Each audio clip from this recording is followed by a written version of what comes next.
नमस्कार। JCERT के DG school में आपका स्वागत है। बच्चों, हम लोग पढ़ेंगे कक्षा 8 की सामाजिक एवं राजनीतिक व्यवस्था, जिसका अध्याय 3 है संसदीय शासन व्यवस्था। बच्चों, इस अध्याय के पिछले भाग में हम लोगों ने देखा कि संसदीय शासन व्यवस्था का विकास कैसे हुआ, भारत में क्यों संसदीय शासन व्यवस्था की ही आवश्यकता पड़ी, संसद क्या है और राष्ट्रपति पद के महत्व के बारे में जाना और समझा। बच्चों, इस अध्याय के इस भाग में हम लोग देखेंगे कि लोकसभा और राज्यसभा क्या है, इनका निर्माण कार्य कैसे होता है। तो चलिए देखते हैं बच्चों इस अध्याय का ये भाग, जिसका नाम है संसदीय शासन व्यवस्था। राज्यसभा। बच्चों, राज्यसभा जो है वो एक प्रतिनिधि सभा है।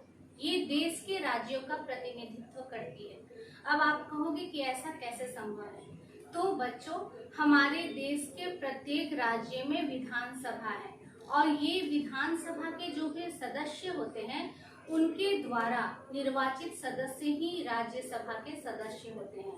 यानी हर राज्यों की विधानसभाओं को यह अधिकार है कि वह राज्यसभा के लिए सदस्य को निर्वाचित करते हैं। पूरी राज्यसभा में 250 सदस्य की संख्या निश्चित की गई है और इन 250 सदस्यों में से 238 सदस्य जो होते हैं वो हमारे प्रत्येक राज्यों की विधानसभा के सदस्यों के द्वारा निर्वाचित सदस्य होते हैं और 12 जो शेष बचे हुए सदस्य होते हैं वो राष्ट्रपति के द्वारा मनोनीत किए गए सदस्य होते हैं। उनका मनोनयन जो होता है वो उनको खेल, कला, संस्कृति, विज्ञान आदि के क्षेत्रों से चुनकर उनका मनोनयन किया जाता है। यानी इन क्षेत्रों में ख्याति प्राप्त लोग जो हैं वो राज्यसभा के सदस्य के रूप में मनोनीत होते हैं और उनका जो मनोनयन होता है वो हमारे राष्ट्रपति के द्वारा किया जाता है। तो यानी बच्चों हम लोगों ने देखा कि राज्यसभा के कुल सदस्यों की संख्या हुई 250, जिसमें से 238 निर्वाचित सदस्य होते हैं और इन सदस्यों का निर्वाचन कौन करता है? इन सदस्यों का निर्वाचन होता है हमारे प्रत्येक राज्यों की विधानसभा के सदस्यों के द्वारा। और जो बचे 12 सदस्य होते हैं, इन 12 सदस्यों का मनोनयन होता है राष्ट्रपति के द्वारा। बच्चों, राज्यसभा के सदस्यों का कार्यकाल 6 वर्षों का होता है। चूंकि भारत में भारतीय संसद जो है वो 3 चीजों से मिलाकर बना है, लोकसभा, राज्यसभा और राष्ट्रपति। तीनों से मिलकर हमारे संसद का निर्माण होता है। तो राज्यसभा के हमारे देश के संविधान में एक विशेष महत्व है। हमारे देश के शासन कार्य में राज्यसभा का एक विशेष महत्व है। कोई भी विधेयक जब वह कानून बनने के लिए आता है तो वह किसी भी दोनों सदनों में से, लोकसभा और राज्यसभा में किसी भी सदन में सबसे पहले आ सकता है। यानी लोकसभा के सदस्य भी किसी विधेयक को उठा सकते हैं कानून बनाने के लिए और राज्यसभा के सदस्य भी कोई भी विधेयक कानून के लिए ला सकते हैं। यानी राज्यसभा का एक विशेष अपना महत्व है। और बच्चों, जब कोई विधेयक लोकसभा में कानून बनने के लिए लाया जाता है तो वह विधेयक लोकसभा से पारित होने के बाद राज्यसभा को भेजा जाता है और राज्यसभा को यह अधिकार है कि वह उस विधेयक में संशोधन कर सकता है या अपनी अनुशंसा कर सकता है और उस विधेयक को कुछ दिनों के लिए रोक सकता है और तब उस पर अपनी स्वीकृति दे सकता है, उसके तथ्यों को जानकर समझकर, और तब उस पर अपनी स्वीकृति देता है। यानी हम यह देख रहे हैं कि कोई भी विधेयक को कानून बनने के लिए लोकसभा तथा राज्यसभा दोनों सदनों की स्वीकृति मिलना अनिवार्य है। और जब लोकसभा द्वारा उठाए गए किसी विधेयक को राज्यसभा के द्वारा भी स्वीकृति मिल जाती है, तत्पश्चात राष्ट्रपति के हस्ताक्षर के बाद वह विधेयक कानून बन जाता है। तो बच्चों, इस प्रकार से हम लोगों ने देखा कि हमारे देश की कानून व्यवस्था में राज्यसभा का अपना एक विशेष महत्व है। लोकसभा। बच्चों, हमने यहाँ पर अभी चर्चा की कि भारत में द्विसदनीय व्यवस्था है। 2 तरह के सदन पाए जाते हैं, एक लोकसभा और दूसरी राज्यसभा। राज्यसभा के बारे में हम लोगों ने अभी जाना। लोकसभा क्या है? लोकसभा भारत को कई निर्वाचन क्षेत्रों में बांटा गया है और इन निर्वाचन क्षेत्रों से प्रतिनिधि आम चुनाव के द्वारा, जनता के मत द्वारा, लोकतंत्र, चूंकि हम लोग जानते हैं कि भारत में लोकतंत्रीय शासन पद्धति है, लोकतंत्रीय शासन व्यवस्था है, तो भारत में आम चुनाव के द्वारा कई राजनीतिक दलों के सदस्य जब आम चुनाव में उठते हैं, निर्वाचन के लिए खड़े होते हैं, तो उनमें से हमारे मत के द्वारा, हम जनता जनार्दन के मत के द्वारा सदस्यों को चुना जाता है, निर्वाचित किया जाता है और ये निर्वाचित सदस्य जो हैं वो मिलकर लोकसभा का निर्माण करते हैं। तो बच्चों, भारत को कुल 543 निर्वाचन क्षेत्रों में बांटा गया है, मतलब 543 जो है वो निर्वाचन क्षेत्र भारत में लोकसभा के लिए हैं, भारतीय संसद के लिए हैं और इन 543 निर्वाचन क्षेत्रों का चुनाव, आम चुनाव के सदस्यों का चुनाव आम चुनाव के द्वारा होता है, जिसमें जनता भाग लेती है और लोगों को वयस्क मताधिकार का अधिकार है, यानी हर वह व्यक्ति जो 18 वर्ष से अधिक, 18 वर्ष की उम्र का या उससे अधिक उम्र का हो, वह वोट देकर के अपना शासक चुनता है, अपना नेता चुनता है और ये जनप्रतिनिधि जो है वो मिल करके लोकसभा के सदस्यों के रूप में कार्य करते हैं, यानी लोकसभा का निर्वाचन करते हैं। बच्चों, चूंकि इस प्रक्रिया में बहुत सारे दल जो होते हैं, राजनीतिक दल, वो भाग लेते हैं, उनकी भागीदारी होती है। तो जब लोकसभा के सदस्यों का निर्वाचन होता है, उनका चयन होता है, उसके पश्चात उनकी संख्या गिनी जाती है, यानी कि प्रत्येक दल से कितने सदस्य आए हैं यह निश्चित किया जाता है और जब इन सदस्यों की गणना हो जाती है तो यह निश्चित किया जाता है कि कितने सदस्य जो हैं वो किस दल के हैं, यानी किस दल के ज्यादा सदस्य निर्वाचित हुए लोकसभा के सदस्य के रूप में। और जिस दल की कम से कम 272 यानी आधे से अधिक, जिस दल के 272 लोग निर्वाचित होते हैं उस दल को बहुमत दल कहा जाता है। जो भी दल इस मानक आंकड़ा को छू लेता है उसे सरकार बनाने का मौका मिलता है। यानी बच्चों, जिस दल के पास कम से कम 272 सदस्य होते हैं जो कि लोकसभा चुनाव में निर्वाचित होते हैं, वो दल सरकार बनाने के लायक हो जाते हैं।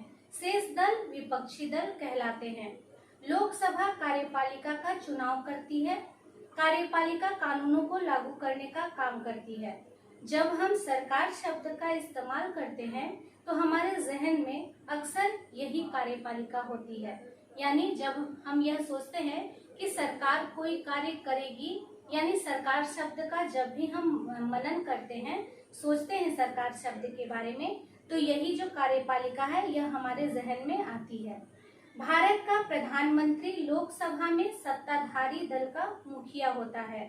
प्रधानमंत्री अपने दल के सांसदों में से मंत्रियों का चुनाव करता है, जो प्रधानमंत्री के साथ मिलकर फैसलों को लागू करते हैं।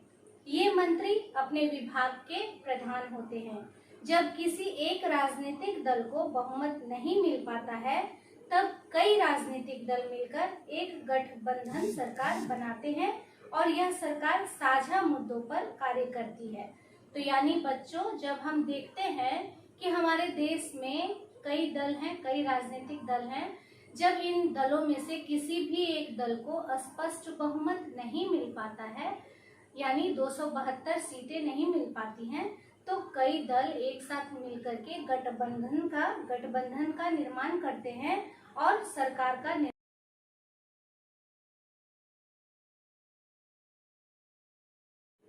बच्चों, हम यहाँ पर देख सकते हैं कि विभिन्न राज्यों के सदस्यों की संख्या कितनी है हमारे राज्यसभा तथा लोकसभा में।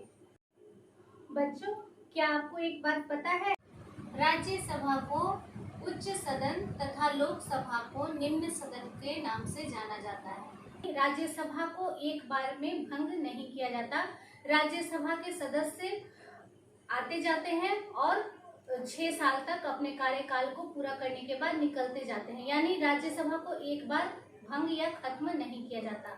जबकि लोकसभा एक अस्थायी सदन है। लोकसभा में आम चुनाव के द्वारा निर्वाचन होता है और लोकसभा के सदस्यों का जो कार्यकाल होता है वह 5 वर्षों का ही होता है, जबकि राज्यसभा के सदस्य जो होते हैं वो 6 वर्ष के लिए निर्वाचित होते हैं।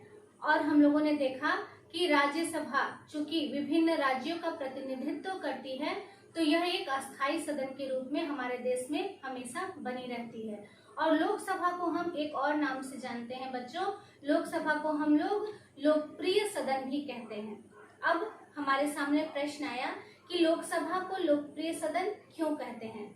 तो बच्चों, चूंकि लोकसभा में हमारे देश से निर्वाचित प्रतिनिधि जो हम जनता के द्वारा निर्वाचन में भाग लेते हैं, हम जनता के आम चुनाव में भाग लेते हैं और हमारे द्वारा निर्वाचित होते हैं और उन्हें हम लोकसभा के सदस्य के रूप में निर्वाचित करते हैं। और वैसे प्रतिनिधियों से मिलकर के लोकसभा यानी लोकसभा सदन का निर्माण होता है, इसीलिए लोकसभा को एक लोकप्रिय सदन भी कहते हैं। बच्चों, राज्यसभा के जो सदस्यों की संख्या है वो विभिन्न राज्यों से अलग अलग निर्धारित की गई है। अब ऐसा क्यों है? ऐसा इसलिए है क्योंकि विभिन्न राज्यों में जो जनसंख्या का अनुपात है वो भिन्न भिन्न है और राज्यों की जनसंख्या के इसी अनुपात को देखते हुए विभिन्न राज्यों से अलग अलग सदस्यों की संख्या निर्धारित की गई है राज्यसभा के लिए।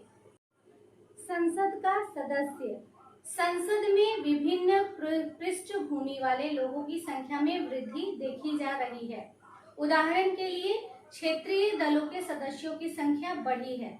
जिन समूहों और तबकों का अब तक संसद में कोई प्रतिनिधित्व नहीं था, वे अब चुनाव जीतकर आने लगे हैं। दलित और पिछड़े वर्गों की राजनीतिक हिस्सेदारी भी बढ़ रही है।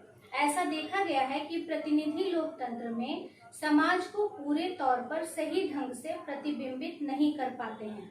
स्पष्ट है कि हित और अनुभव अलग अलग होने की स्थिति में एक समूह के व्यक्ति सबके हित में आवाज नहीं उठा सकते। इसी बात को ध्यान में रखते हुए संसद में कुछ सीटें अनुसूचित जातियों तथा अनुसूचित जनजातियों के लिए आरक्षित की गई है, ताकि इन चुनाव क्षेत्रों से केवल दलित और आदिवासी उम्मीदवार ही जीते तथा संसद में उनकी भी उचित हिस्सेदारी हो। उनसे उम्मीद की जाती है कि वे दलितों और आदिवासियों से जुड़े मुद्दे को ज्यादा अच्छी तरह संसद में उठा सकते हैं। भारतीय संसद में महिलाओं का प्रतिनिधित्व नगण्य है। वर्तमान में उनकी संख्या लगभग 9% है। अतः संसद में उनके प्रतिनिधित्व को बढ़ाने के लिए 33% सीट महिलाओं के लिए आरक्षित करने का सुझाव पेश किया गया है। इस मुद्दे पर बहस अभी भी जारी है। संसद सरकार पर नियंत्रण करती है एवं कानून बनाती है। सरकार पर नियंत्रण, सरकार पर नियंत्रण। बच्चों, संसद में 3 प्रकार के सत्र आयोजित किए जाते हैं: बजट सत्र, मानसून सत्र और शीतकालीन सत्र। हर एक सत्र के बीच में 6 महीने से ज्यादा की गैपिंग नहीं होनी चाहिए, यानी एक सत्र से दूसरे सत्र के बीच का जो अवधि है वो 6 महीने से ज्यादा का नहीं हो सकता है। और संसद अगर चाहे तो कभी भी अपने सत्र का आयोजन कर सकती है, अपने सत्र को बुला सकती है। बच्चों, हमारे संविधान में, हमारे संसद में, हमारे सरकार के कार्यों पर अंकुश लगाने का कार्य करता है हमारा विपक्षी दल। यानी लोकतंत्र में एक सशक्त विपक्षी दल का होना भी अनिवार्य है। यानी अगर हमारे पास कोई विपक्षी दल, सशक्त विपक्षी दल नहीं होगा तो हमारी जो सरकार है वह निरंकुश हो जाएगी, वह अपने कार्यों की समीक्षा नहीं कर पाएगी और जनता की जो बातें हैं वो हमारे सरकार तक, हमारे सरकार के कार्यों तक नहीं पहुंच पाएंगी। तो इसके लिए एक सशक्त विपक्षी दल जो होता है वह अनिवार्य कारक होता है। बच्चों, हम नागरिकों की भूमिका जो होती है वो लोकसभा चुनावों के बाद ही खत्म नहीं हो जाती है, बल्कि हमारा काम होता है, हम नागरिकों का कार्य होता है कि हमने जो लोकसभा में जिन प्रतिनिधियों को, जिन जनप्रतिनिधियों को चुना है, अपने प्रतिनिधियों को चुना है, उनके कार्यों को देखते रहे, उनकी समीक्षा करते रहे। यही लोकतंत्र है। अब हम उनके कार्यों की समीक्षा कैसे करते हैं? तो बच्चों, हम उनके कार्यों की समीक्षा करते हैं संचार के माध्यमों के द्वारा। जैसे हम संचार के माध्यमों, न्यूज़पेपर से, अखबारों से, टेलीविजनों के माध्यम से हम यह देखते हैं कि हमारे द्वारा जो चुने गए प्रतिनिधि हैं वो कार्य क्या कर रहे हैं, वो हमारे देश के हित में, हमारे हित में, हम लोगों के हित में कार्य कर रहे हैं या नहीं।